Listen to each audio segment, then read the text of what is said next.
Assalamualaikum warahmatullahi wabarakatuh. Waalaikumsalam. Selamat pagi, salam sejahtera untuk kita semua. Semoga kita semua dalam keadaan sehat walafiat dan selalu dalam keadaan terlindungi. Amin ya rabbal alamin. Bapak, Ibu, dan rekan-rekan sekalian, perkenalkan saya Muhammad Firdan Saifullah yang akan memandu acara kita pada pagi hari ini.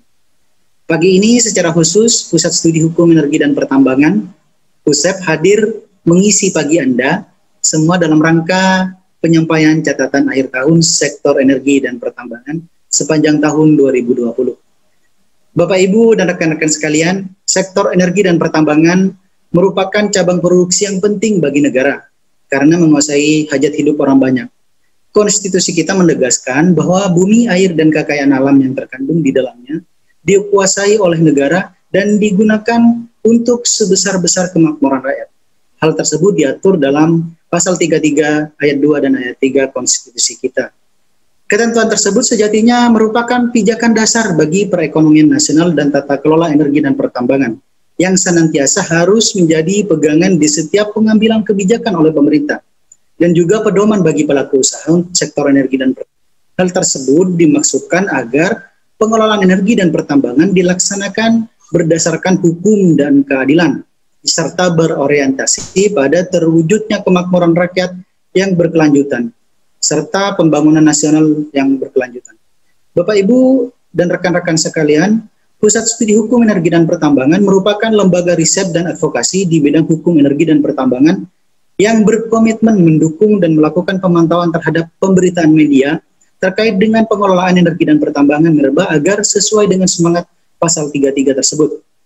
Salah satu bentuk komitmen tersebut ialah melakukan kajian terhadap media arus utama sebagai upaya katalisator mewujudkan keadilan sosial dan keadilan ekonomi bagi seluruh rakyat Indonesia. Berikut ini kami sajikan catatan hasil pemantauan pemberitaan media terhadap peristiwa penting dan populer terkait dengan sektor energi dan pertambangan sepanjang tahun 2020. Pusat berharap kajian ini dapat dipergunakan sebagai bahan evaluasi serta proyeksi untuk membenahi tata kelola energi dan pertambangan ke depan. Bapak, Ibu, dan rekan-rekan sekalian, sektor energi dan pertambangan kemudian akan disampaikan untuk subsektor migas, sektor minerba, serta sektor energi dan juga sektor ketenaga listrikan. Bapak, Ibu, dan rekan-rekan sekalian, untuk catatan subsektor migas selama tahun 2020 akan disampaikan oleh Saudara Sunarto Effendi. Kepadanya disilahkan. Baik, terima kasih moderator. Assalamualaikum warahmatullahi wabarakatuh. Salam sejahtera bagi kita semua. Selamat pagi rekan-rekan sekalian. Perkenalkan, saya Sunarto Effendi, peneliti Pusat Studi Hukum Energi dan Pertambangan atau PUSEP. Pada kesempatan kali ini, kami akan menyampaikan catatan akhir tahun 2020 sektor energi dan pertambangan. Rekan-rekan sekalian, catatan akhir tahun ini merupakan agenda rutin PUSEP yang diselenggarakan setiap tahun yang dimaksudkan untuk melakukan review, mengkaji, dan mengulas peristiwa-peristiwa penting yang terjadi dalam 1 tahun terakhir sektor energi dan pertambangan. Sebelum kita sama-sama meninggalkan 2020 dan beranjak ke tahun 2021, alangkah lebih baiknya kita coba mengulas kembali, merecall peristiwa-peristiwa apa sih yang penting yang terjadi sepanjang tahun 2020 untuk sektor energi dan pertambangan. Nah, rekan-rekan sekalian, untuk catatan akhir tahun 2020 ini kami sajikan atau kami bagi ke dalam 4 subsektor. Sektor migas, sektor minerba, terus kemudian sektor ketenaga listrikan, dan sektor energi baru terbarukan. Nah, baik, kita mulai pertama ke subsektor migas. Jadi banyak sekali peristiwa yang terjadi sepanjang tahun 2020 ini terkait dengan subsektor migas, dimulai dengan turunnya harga minyak mentah dunia. Yang saat ini terjadi, pada bulan atau April lalu, di mana pada saat itu harga minyak mentah dunia itu turun drastis sampai angka menyentuh 30 US dollar per barel. Biasanya angka ini 70 US dollar per barel atau bahkan bisa lebih.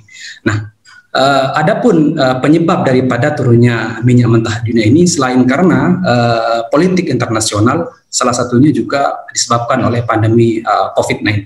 Nah, apa masalahnya atau apa yang ingin kami sampaikan? Catatan yang ingin kami sampaikan adalah di saat harga minyak mentah dunia ini turun, ternyata tidak dibarengi dengan turunnya harga di dalam negeri. Nah, dan ini pada saat itu sempat banyak mendapat sorotan, khususnya dari para pemerhati oil and gas.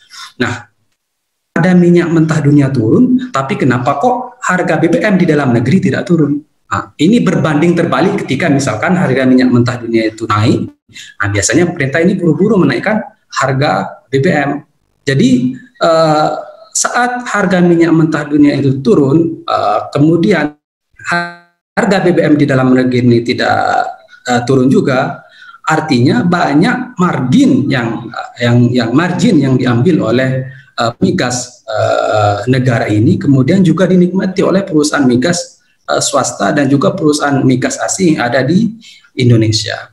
Oleh karena itu, ini kemudian oleh beberapa masyarakat yang salah satunya oleh Bang Marwan Batubara dan kawan-kawan waktu itu sempat kemudian digugat pengadilan negeri dengan gugatan citizen lawsuit. Itu adalah salah satu peristiwa yang terjadi di tahun 2020.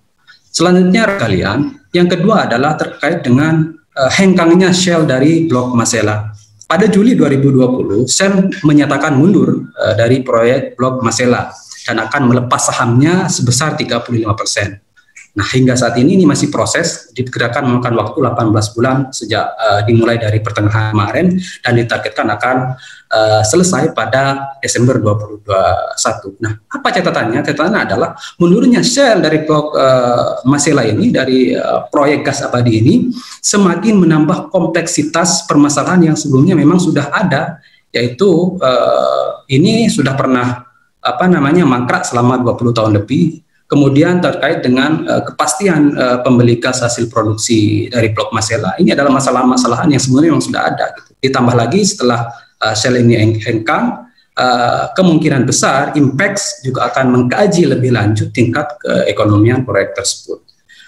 Itu rekan-rekan sekalian. Terus yang ketiga masih dalam subsektor migas adalah terkait dengan perubahan peraturan kontrak bagi hasil gross split. Pada tanggal 16 Juli 2020, Menteri SDM mengeluarkan Permen nomor 12 tahun 2020 tentang perubahan ketiga atas Permen SDM nomor 8 tahun 2017 tentang kontrak bagi hasil gross split.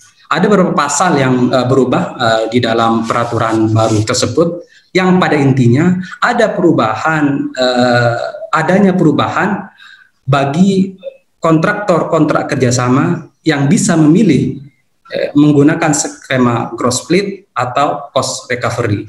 Jadi peraturan perubahan ini merupakan potret bagaimana kepastian hukum di sektor hulu migas yang dulu diarahkan ke cost recovery, kemudian gross split, kemudian sekarang berubah lagi ke cost recovery.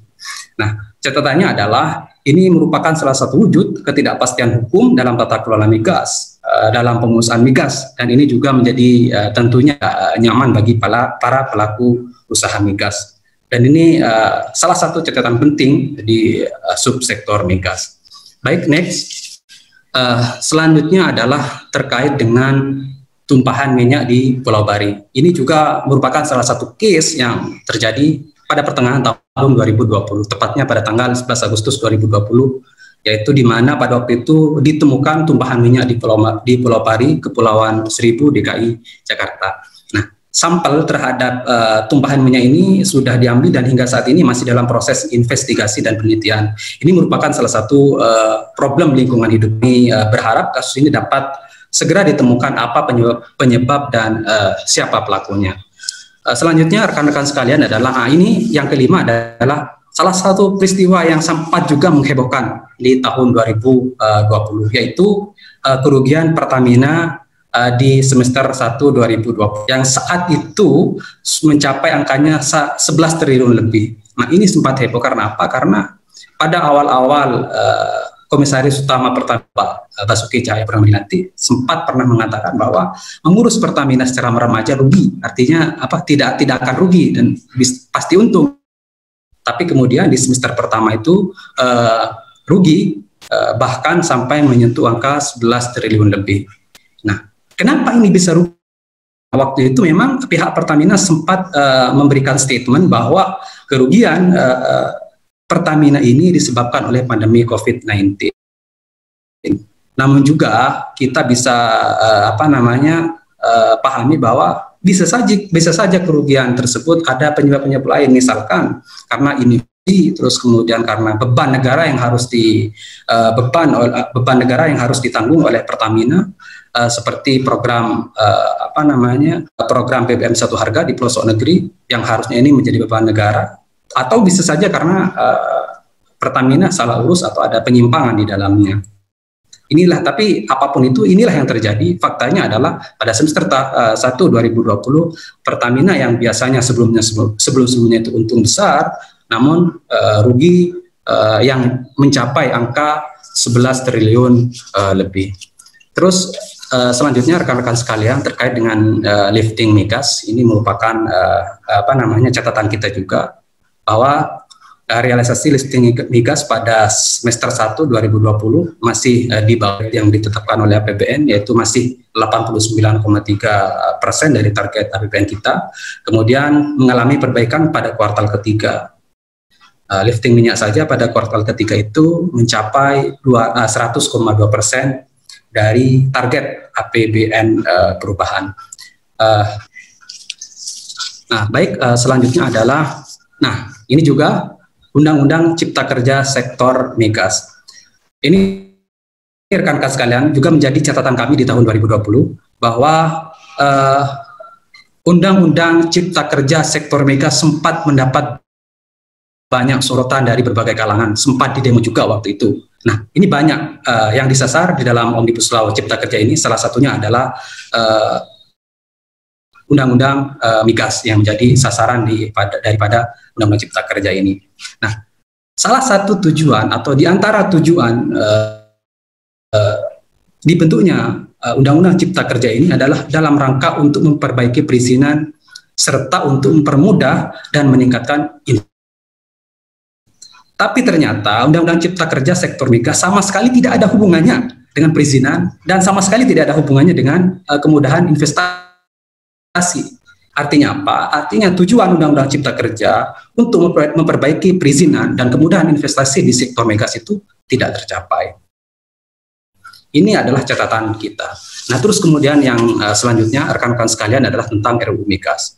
Ini juga menjadi catatan kami bahwa RUU Migas ini sebagaimana sebelum-sebelumnya merupakan salah satu RUU yang masuk prolegnas sejak tahun 2010. Bahkan selalu menjadi RUU prioritas tahunan untuk dilakukan pembahasan. Akan tapi hingga 2020 ini mau berakhir, RUU Migas ini juga tidak kunjung selesai. Dan bisa dipastikan pada tahun 2000 juga tidak akan dibahas. Karena apa? Karena pada tahun 2021 RUU Migas ini sudah nggak masuk lagi program legislasi nasional. Ini sangat disayangkan, padahal undang-undang ini penting dan sangat kita butuhkan, karena undang-undang yang ada saat ini meskipun sudah diubah dengan Undang-Undang Cipta Kerja, sama sekali tidak menjadi dasar bagi tata kelola migas di Indonesia. Itu catatan kami terkait dengan RUU Migas. Selanjutnya, ini salah satu case juga yang sempat terjadi pada tahun 2020, yaitu Menteri BUMN dan PT Pertamina digugat oleh Serikat Pekerja Pertamina.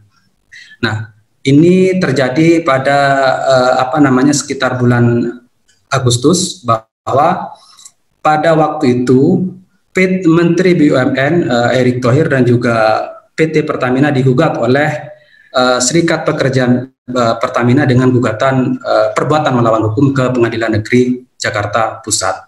Apa dasarnya gugatan itu diajukan? Karena Serikat Pekerja Pertamina merasa tidak pernah dilibatkan dalam pengambilan keputusan perubahan organisasi dan pembentukan subholding yang telah dilakukan sebelumnya oleh BUMN dan PT Pertamina. Padahal kalau kita merujuk ke pasal 126 ayat 1 Undang-Undang PT, Undang-Undang Perseroan Terbatas 40 tahun 2007. Nah, salah satu perbuatan hukum penggabungan, peleburan, pengambil alihan dan pemisahan perseroan itu wajib memperhatikan kepentingan salah satu kepentingan daripada karyawan, dan ini yang Serikat Pekerja Pertamina itu merasa mereka tidak pernah dilibatkan. Nah, ini yang terakhir yaitu terkait dengan penghapusan BBM premium yang diwacanakan oleh pemerintah. Nah, Bapak Ibu sekalian dan rekan-rekan, kalau biasanya sekarang kita kalau beli BBM di tempat-tempat di POM misalkan, banyak orang yang masih menggunakan premium. Karena apa? Karena memang harganya lebih murah. Namun untuk diketahui bahwa BBM premium ini merupakan RON 88 dan rencananya akan dihapus. Nah, secara keteknisan kami sepakat kalau BBM ini dihapus karena satu, RON 88 ini sudah tidak relevan lagi digunakan secara teknik. Yang kedua, RON 88 ini tidak ramah lingkungan. Namun catatannya adalah jangan sampai penghapusan ini menjadi modus hilangnya tanggung jawab negara untuk menyediakan BBM yang terjangkau dan murah bagi masyarakat, bagi rakyat. Silakan premiumnya dihapus, tapi BBM jenis ini, BBM jenis lain, misalnya Pertalite itu ya diturunkan harganya sehingga masyarakat tetap bisa menjangkau. Gitu. Itu adalah catatan. Oleh karena itu dalam konteks ini harus ada jaminan dan komitmen dari pemerintah bahwa jika benar premium ini dihapus, jangan sampai mengganggu hak rakyat untuk mendapatkan akses BBM yang atau dengan harga terjangkau. Itu adalah catatan kami, 10 catatan kami di subsektor migas. Jadi memang untuk subsektor migas ini sepanjang tahun 2020 memang banyak sekali catatannya. Demikianlah untuk subsektor migas. Selanjutnya subsektor yang lain nanti akan disampaikan oleh rekan-rekan kami. Namun selanjutnya saya pasrahkan lagi kepada moderator.